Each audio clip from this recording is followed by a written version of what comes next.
قرآن مجید میں فرمایا ہے کہ ان الذین آمنوا وعملوا الصالحات لہم اجر غیر ممنون۔ فرمایا بے شک وہ لوگ جو ایمان لائے اور جنہوں نے نیک اعمال کیے ان کے لیے اللہ کی بارگاہ میں ایسا اجر ہے جو کبھی ختم نہیں ہوگا، ان کے لیے نہ ختم ہونے والا نہ منقطع ہونے والا اجر ہے رب کریم کی بارگاہ میں۔ نبی کریم صلی اللہ تعالی علیہ وسلم نے فرمایا ہے کہ اگر کوئی شخص کوئی نیکی کا کام کرتا تھا اور پھر اگر وہ بیمار ہو جائے یا کسی سفر میں چلا جائے تو فرشتوں کو حکم دیا جاتا ہے کہ اس کی نیکی لکھتے رہنا، اس کا اجر لکھتے رہنا، اس لیے کہ مومنین کا اجر کبھی ختم نہیں ہوتا۔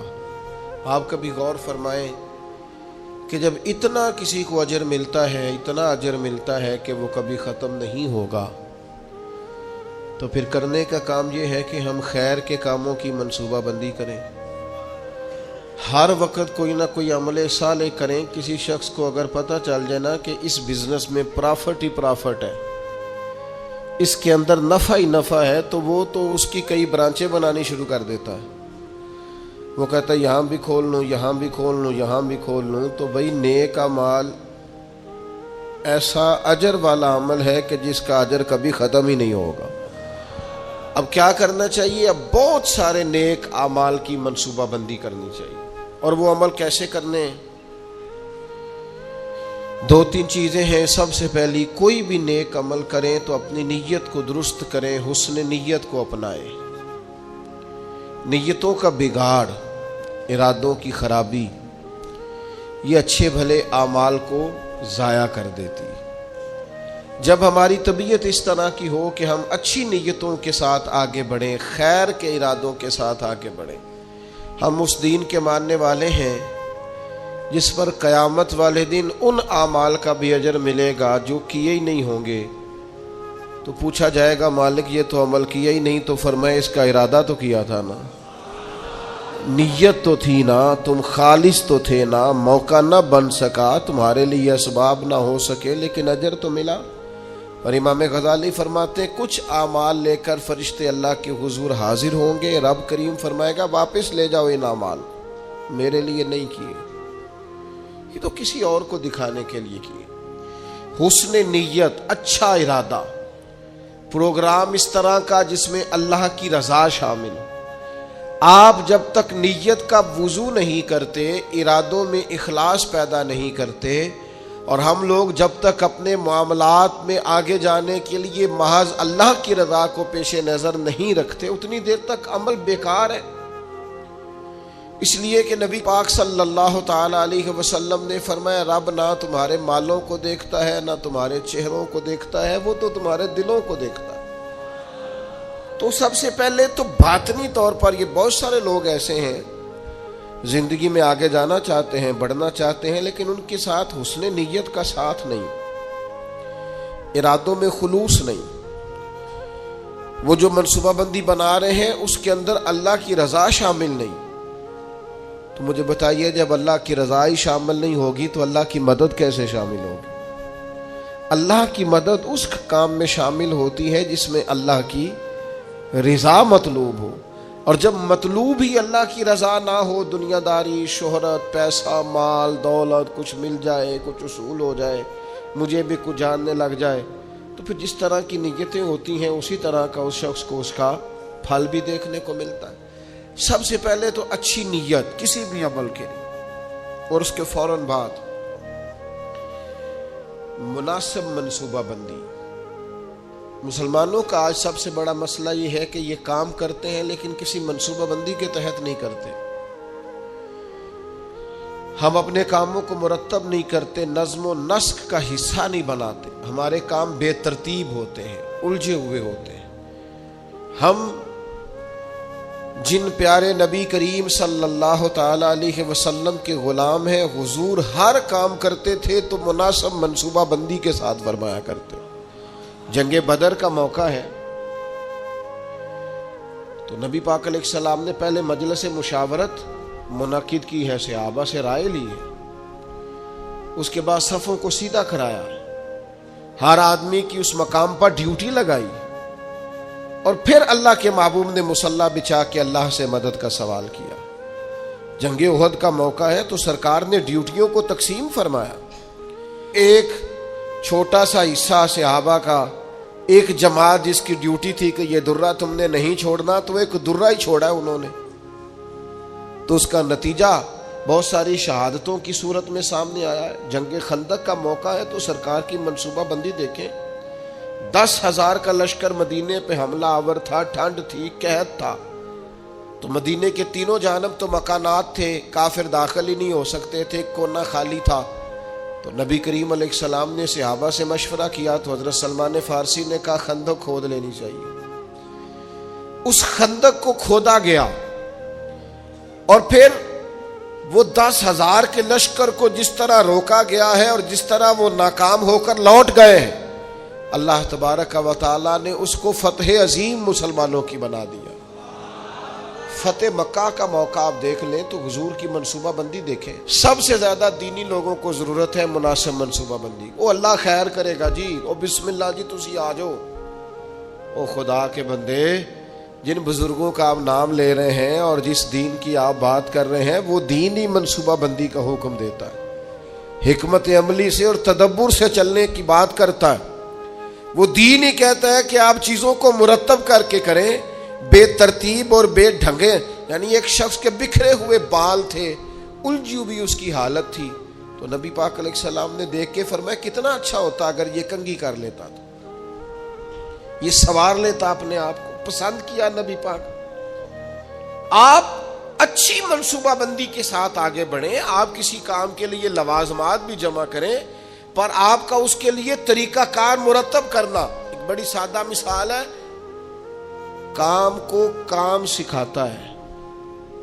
جب آپ کوئی کام کرتے ہیں تو کام کرنا آ جاتا ہے, لیکن جب کام لوگ کرنا ہی نہیں چاہتے پھر ان کو کام کرنا نہیں آتا. کام کو کام سکھا دیتا ہے. حضور فتح مکہ کے لیے تشریف لے گئے تو نبی پاک علیہ السلام نے صحابہ کرام سے فرمایا ہر آدمی اپنی الگ سے آگ جلائے گا کھانا پکانے کے لیے. ایسا ہوتا نہیں تھا روٹین میں. مطلب اب کھانا پکانا ہے 500 کا 1000 آدمی کا تو ٹھیک ہے, ایک جگہ پہ کھانا پک سکتا ہے, دیگیں پکا نہیں لیتے ہم لوگ. فرمایا ہر مجاہد اپنا چولہا جلائے. تب جب 10,000 چولہے جلے تو ان کے ذہن میں تو نہیں تھا نا کہ ایک ایک بندے نے جلایا ہے. وہ جب چڑھے پہاڑیوں پر کفار مکہ اور انہوں نے منظر دیکھا تو انہوں نے کہا یہ تو کوئی لاکھوں لوگ آ گئے, یہ تو بڑا عجیب صورتحال ہے. ان پر تو روب طاری ہو گیا, اور وہ جو تھوڑا بہت مزاحمت کرنا چاہتے تھے جناب ابو سفیان نے واپس آ کے کہا سی بھی نہ کرنا, کیونکہ جتنا بڑا وہ لشکر ہے. جناب عباس سے کہنے لگے حضرت ابو سفیان ابھی مسلمان نہیں ہوئے تھے, کہنے لگے دیکھیے آپ کے بھتیجے کس شان و شوکت سے مکے میں داخل ہوئے. اسلام کسی کو دقت نہیں دیتا, لیکن نبی پاک علیہ الصلوۃ والسلام نے فرمایا فتح مکہ کے موقع پر کہ تنگ گلیوں سے داخل ہونا ہے ہم نے مکے میں. کشادہ گلیاں موجود ہیں, کیوں تنگ گلیوں سے داخل ہونا ہے؟ جب تنگ گلیوں سے لشکر گزرتا تھا تو گھوڑا گزرا, دوسرا گزرا, تیسرا گزرا, یہ تو گھنٹوں پتہ نہیں کتنا کو لمبا لشکر ہے. ان کو سمجھ ہی نہیں آ رہی تھی. آپ مناسب منصوبہ بندی کریں, آپ کا انداز خوبصورت ہو, آپ بہترین طرز کے ساتھ کام کریں, پھر آپ کو اندازہ ہوگا کام کیسے کرنا ہے. ہمیں نہ لوگ کام نہیں کرنے دیتے. لوگ پتہ کیا کہتے ہیں, او بسم اللہ پڑھو جی اللہ خیر کرے گا. او بھائی اللہ تو خیر کرے گا, پر رب کریم نے بھی تو اصول دیے ہیں نا. سارے جانوروں کی قربانی نہیں ہوتی. جانور بھی مخصوص ہوگا, اس کی عمر بھی مخصوص ہوگی, وقت بھی مخصوص ہوگا, ایام بھی مخصوص ہوں گے, طریقہ کار ہوگا. آپ بے ترتیب جب کام کرتے ہیں تو اس میں الجھاؤ پیدا ہوتے ہیں. مناسب منصوبہ بندی, ایک اچھی ترتیب, ایک منظم. میں شروع میں جب ہم نے محفلوں کا آغاز کیا تو میں نے دعا کا ٹائم لکھنا شروع کیا, اتنے بجے دعا ہو جائے گی. تو لوگ مجھے کہنے لگے آپ عجیب آدمی ہیں, اتنے بجے دعا ہو جائے گی, یہ کیسے ہو سکتا ہے, لوگ تو آتے ہی نہیں. صرف 2 دفعہ ایسا ہوا ہے, زیادہ نہیں کہ دعا کے بعد لوگ آئے اور انہوں نے کہا محفل ختم بھی ہو گئی 2 دفعہ، پھر ان کو پتہ چل گیا کہ یہ واقعی ختم کر دیتے، پھر ٹائم پہ آنے لگ گئے۔ کوئی لمبی محنت نہیں کرنی پڑی، کوئی ہمیں زیادہ نہیں وہ کرنا، کچھ بھی نہیں، کوئی ہمیں زیادہ اس میں دشواری نہیں ہوئی۔ آپ نظم بنائے، نظم۔ میں جن محافل میں شرکت کرتا ہوں دوستوں کو پتا ہے یہ ٹائم پہ آتا ہے اور وہ تیار ہوتے ہیں، لوگ بھی ذہنی طور پر تیار ہوتے ہیں۔ آپ منصوبہ بندی بنائیں کسی چیز کی، آپ اس منصوبے کے مطابق چلیں، چیزیں ٹھیک ہو جاتی ہیں۔ لیکن ہمارے ہاں نظم ہی نہیں ہے، منصوبہ بندی نہیں، کسی کام کو کرنے کا کوئی طریقہ نہیں ہم وضع کرتے، ہماری ترتیب نہیں ہے۔ جب تک آپ مرتب نہیں ہیں، یہ ہمارے حکیم الامت مفتی احمد یار خان صاحب نعیمی مفتی صاحب رحمۃ اللہ علیہ نے قرآن مجید کے ایک پارے کی ایک تفسیر ایک جلد میں لکھی ہے، ایک پارہ اور ایک جلد پڑھا ہے مشکات کی شرح کی۔ کسی نے ان سے کہا اتنا کچھ لکھا ہے آپ نے، پڑھا نہیں جا سکتا؟ تو فرمانے لگے صرف ایک کام کیا ہے میں نے، اپنے ٹائم کو مرتب کیا ہے۔ مفتی صاحب 1 بجے جمعے کی تقریر شروع کرتے تھے اور جب وہ الحمدللہ سپیکر میں کہتے تھے لوگ اپنی گھڑیاں ٹھیک کرتے تھے کہ 1 پورا بج گیا ہے۔ ہم کوئی ترتیب ہی نہیں، وقت کا ضیاع ہے۔ 2-4 چیزیں ایسی ہیں جن پر بالکل فوکس ہے لوگوں کا، وقت کو ضائع کریں، کوئی ترتیب نہیں۔ تو مناسب منصوبہ بندی۔ تیسری بات اچھی نیت، مناسب منصوبہ بندی، اور تیسری بات سچی لگن۔ جب تک آپ میں لگن نہیں ہوتی، آپ تھوڑی دیر کام کر کے اکتا جاتے ہیں، مسلسل نہیں کر پاتے۔ یہ طلب جب پیدا ہوتی ہے، یہ لگن جب پیدا ہوتی ہے، پھر کام ہوتا ہے۔ آپ کے اندر لگن ہی نہیں ہے تو کام کیسے ہوگا؟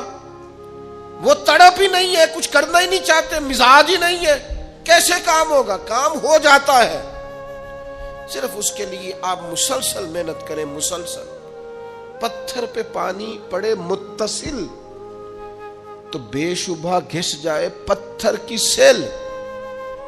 پانی کا ایک قطرہ کبھی بھی سیمنٹ میں سوراخ نہیں کر سکتا، لیکن اگر مسلسل گرتا رہے نا تو وہ سیمنٹ میں بھی سوراخ کر دیتا ہے، پلستر والی پکی جگہ ٹائلوں والی میں بھی وہ گھس جاتا ہے۔ کیوں؟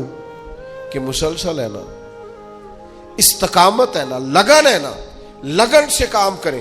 وہ بہت سارے دوست آ کے مجھ سے کہتے ہیں میں بڑے ہی کام کیتے نے کوئی کامیاب نہیں ہویا۔ میں کہو بڑے چھڑ دے تو ایک ہی کار، انہوں 4 دن چاج نال کار ٹھیک ہو جائے گا۔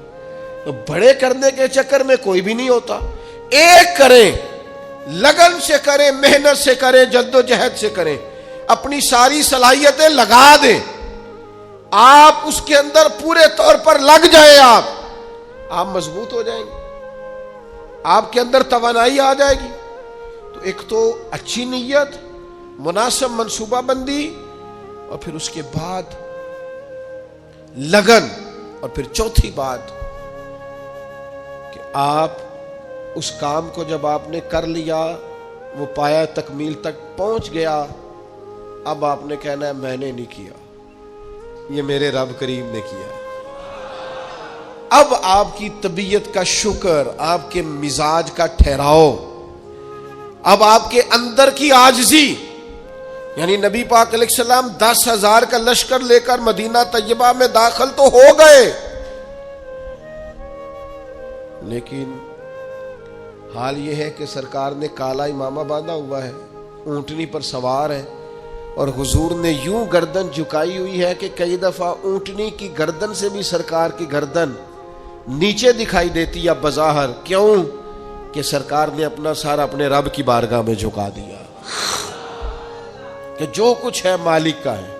نیت بھی آپ کی ٹھیک تھی، منصوبہ بندی بھی آپ نے کی، اور پھر اس پر لگن بھی آپ کی تھی، پر جو نتیجہ نکلے گا اس میں آپ شکر اللہ کا ادا کریں گے۔ اور جب تک آپ اللہ کا شکر ادا نہیں کریں گے اتنی دیر تک محسوس نہیں ہوگا کہ آپ کی توجہ اللہ کی جانب ہے۔ قرآن مجید نے کہا لَئِن شَكَرْتُمْ لَأَزِيدَنَّكُمْ، اگر کرو گے نہ شکر تو میں نعمتوں میں اضافہ کر دوں گا۔ وَلَئِن كَفَرْتُمْ إِنَّ عَذَابِي لَشَدِيدٌ، اور اگر کفران نعمت کرو گے تو پھر میرا عذاب بھی بڑا سخت ہے۔ شکر کا مزاج ہو۔ حضور علیہ السلام نے فرمایا قیامت والے دن کہا جائے گا وہ حمد کرنے والے کہاں ہیں؟ تو کہا 70,000 بندہ کھڑا ہوگا تو رب فرمائے گا ان سے حساب نہیں لینا، انہیں بغیر حساب کتاب جنت میں بھیجنا ہے۔ مالک یہ حمد کرنے والے کون ہیں؟ فرمایا یہ وہ ہیں جو ہر حال میں اپنے رب کا شکر ہی ادا کرتے۔ طبیعت پھر شکر والی ہو، مزاج اپنے رب کے حضور جھکنے والا ہو، یعنی نعمت ملنے پر یہ خیال نہ ہو کہ جناب یہ میری محنت کا نتیجہ ہے، آخر میں انسان کہے یہ میرے رب نے فضل کیا ہے اور مجھے عطا فرمایا ہے۔ حضرت نعمان بن بشیر رضی اللہ تعالیٰ عنہ بیان کرتے ہیں کہ نبی پاک علیہ السلام نے فرمایا نعمت کا اظہار کرنا شکر ہے اور نعمت کو بیان نہ کرنا یہ ناشکری ہے۔ آج آپ دیکھ لیں غریب تو بتاتا ہے میں غریب ہوں، کبھی امیر نے بھی بتایا میرے پاس کتنے پیسے ہیں۔ حالات خراب ہونے پر تو لوگ اظہار کرتے ہیں، صحیح ہونے پر بھی کرتے ہیں۔ ہماری طبیعت کا تقاضا ہی نہیں ہے، بیان نعمت ہے ہی نہیں، بلکہ قرآن مجید نے یہ شکوہ کیا ہے کہ جب انسان کو تکلیف پہنچتی ہے تو رب کو یاد کرتا ہے، اور جب آسانی ہو جاتی ہے تو سب سے پہلے مالک کو بھولتا ہے۔ اللہ کی بارگاہ کا شکر، او گن تو صحیح یار کبھی نعمتیں خدا کی کتنی زیادہ، ہر وقت تیری طبیعت جھکی رہے گی اپنے مالک کی بارگاہ۔ اور پھر یہ جو شکریہ ہے نا یہ فطرت ہے، فطرت۔ جب آپ شکر گزار ہوتے ہیں تو اس کا مطلب ہے آپ فطرتاً ایک خوبصورت انسان ہے۔ آپ نے کبھی جانور دیکھا ہے وہ بھی شکر ادا کرتا ہے؟ کاٹنے والا جانور بھی ہو تو وہ اپنے مالک کو نہیں کاٹتا، کیوں کہ وہ کہتا ہے یہ مجھے چارہ کھلاتا ہے، یہ مجھے پانی پلاتا ہے، یہ دھوپ چھاؤں میں میرا خیال رکھتا ہے۔ یعنی آپ کا پالتو جانور کاٹنے والا بھی ہو اور آپ اس کا زخم بھی صاف کر رہے ہوں تو وہ آپ کو کاٹتا، یعنی جانور بھی کہتا ہے کہ یہ میرا محسن ہے اور وہ محسن کا شکریہ ادا کرتا ہے۔ شکریہ ادا کرنا تو فطرت ہے۔ نبی پاک علیہ السلام نے فرمایا جس نے لوگوں کا شکریہ ادا نہیں کیا اس نے اللہ کا بھی کوئی نہیں کرنا۔ مزاج تشکر والا رکھنا، یعنی قرآن مجید نے کہا، رب فرماتا ہے میرا بھی شکر ادا کرو اور اپنے والدین کا بھی شکریہ ادا کرو۔ جو دعا سکھائی ہے وہ دعا بھی شکریہ والی ہے۔ وَقُلْ رَبِّ ارْحَمْهُمَا كَمَا رَبَّيَانِي صَغِيرًا، یا اللہ ان دونوں پہ رحم فرما، جب میں چھوٹا تھا تو انہوں نے میری پرورش کی تھی۔ یعنی یہ دعا بھی شکر کے طور پر ہے کہ مالک انہوں نے مہربانی بڑی کی ہے۔ شکر فطرت ہے۔ اگر آپ شکر گزار نہیں ہیں، مزاج آپ کا شکریہ والا نہیں ہے، یہاں نا بڑا مشکل آگے ہو گیا ہے لوگوں کے لیے۔ تشکر نہیں طبیعتوں، وفاداری نہیں، مزاج نہیں۔ میرے بھائی شکر کی طبیعت، شکر کا مزاج۔ حضرت موسیٰ علیہ السلام نے اللہ کی بارگاہ میں ایک دفعہ عرض کی مالک میں تیرا شکریہ کیسے ادا کروں، میں تیری کوئی چھوٹی سی چھوٹی بظاہر نعمت بھی دیکھتا ہوں تو سوچتا ہوں ساری عمر بھی عبادت کروں تو اس نعمت کا بھی شکر ادا نہیں ہوتا۔ وہ جو ان کے دل کی گہرائیوں میں بات ہے وہ اپنے جذبات کا اظہار کر رہے ہیں۔ حضرت موسیٰ کلیم عرض کرتے مالک میں تیری چھوٹی سی چھوٹی نعمت بھی کبھی دیکھتا ہوں نا تو سوچتا ہوں ساری عمر بھی اس کے لیے عبادت کروں، جھکا رہوں سجدے میں، تو اس نعمت کا شکر ادا نہیں ہو سکتا تو ساری نعمتوں کا کیسے کروں۔ تو جب یہ جملہ کہا نا حضرت موسیٰ نے تو رب کریم نے فرمایا اے کلیم اب آپ نے میرا شکر ادا کیا ہے۔ یہ سمجھیں آپ اس پہلو کو، یعنی جب یہ احساس پیدا ہو گیا نا کہ چھوٹی سی چھوٹی نعمت کا بھی شکریہ ادا کرنے کی طاقت ہم میں، فرمایا اب تو نے شکر ادا کیا ہے، اب سمجھ آئی ہے شکر کی۔ او میرے عزیز، جب مزاج شکر والا ہو، طبیعت شکر والی، ہر وقت مالک کا شکر، ہر وقت مالک کا شکر، ہر وقت مالک کا یہ مزاج کا بھی پیدا. حضرت داؤد علیہ السلام نے اللہ کی بارگاہ میں عرض کی مالک مجھے بتا تو صحیح، ایک نعمت کا شکر ادا کر کے میں اسے دیکھتا ہوں تو ساتھ ہی مجھے دوسری نظر آ جاتی ہے، اس کا شکر ادا کرتا ہوں تو تیسری نظر آ جاتی ہے، تیسری کا شکر ادا کرتا ہوں تو چوتھی. تو مالک نعمتیں اتنی زیادہ ہیں، آخر میں شکر کیسے ادا کروں؟ تو رب کریم نے فرمایا اے داؤد آپ تو اپنے رب کی معرفت پانے لگ گئے ہیں، کو تو معرفت ہونے لگ گئی ہے، معرفت الہی پا گئے آپ نعمتیں گنے زندگی میں گنو، آنکھ کی نعمت گنو، کان کی نعمت گنو، سمجھ کی نعمت گنو، آپ چلنے کی، چھونے کی، پکڑنے کی، سمجھنے کی نعمت شمار کرو، گنو. اللہ نے ماں باپ دیے، بہن بھائی دیے، اچھے استاد دیے، مشائخ دیے، گنو. اس کریم رب نے کرم کیا اور اپنے لاڈلے نبی کی امت بنایا. گنو، شمار کرو، اس نے کرم کیا. اور ایک وقت ایسا بھی آیا کہ اس نے بیت اللہ کے سامنے لا کھڑا کیا. ایک وقت ایسا بھی آیا کہ گنبد خضرا کے سامنے کھڑے ہو کے درود و سلام بھی پڑھا. کرو شمار وہ نعمتیں کہاں کہاں کس کس مقام پر. اور خود ہی اللہ کا قرآن بولا تم اگر نعمتیں گننا چاہو تو گن سکتے نہیں. مزاجوں میں شکر پیدا ہو جائے نا تب یہ ٹھنڈی. میں اکثر کہتا ہوں، کبھی کبھی نہیں اکثر کہتا ہوں، میں کہا کرتا ہوں خدا جانے بلندی ہے کہ پستی، پر جہاں میں ہوں وہاں کوئی نہیں ہے. جہاں میں ہوں وہاں، یعنی میں نے زندگی میں یہ سنا ہمیشہ عمر بھر لوگ محفلوں میں نہیں آتے. پھر میرے دوستوں نے میرے کانوں میں یہ بھی کہنا شروع کر دیا تسی نہ اعلان کریا جے پھر سڑکوں بندے نہیں سامنے رہتے. وہ کبھی میں نے زندگی میں کہتے تھے لو جی لوگ اسکولوں میں بچے بھیجتے ہیں اور کالجز اور یونیورسٹی میں بھیجتے ہیں، مدرسوں میں نہیں بھیجتے. پھر یہ کہ دور دراز سے سفارشیں آنے لگ گئیں کہ تسی ان ساڑا بچہ نہیں داخل کر دیں. وہ جو انداز کبھی اور تھے، پھر وہ حالات بالکل بدلتے دیکھے، کیفیات بدلتی دیکھی، طبیعت بدلتی دیکھی. ایک دوست یہاں وقت لینے آ گئے اور میں وہاں انہوں نے جلسہ رکھ لیا.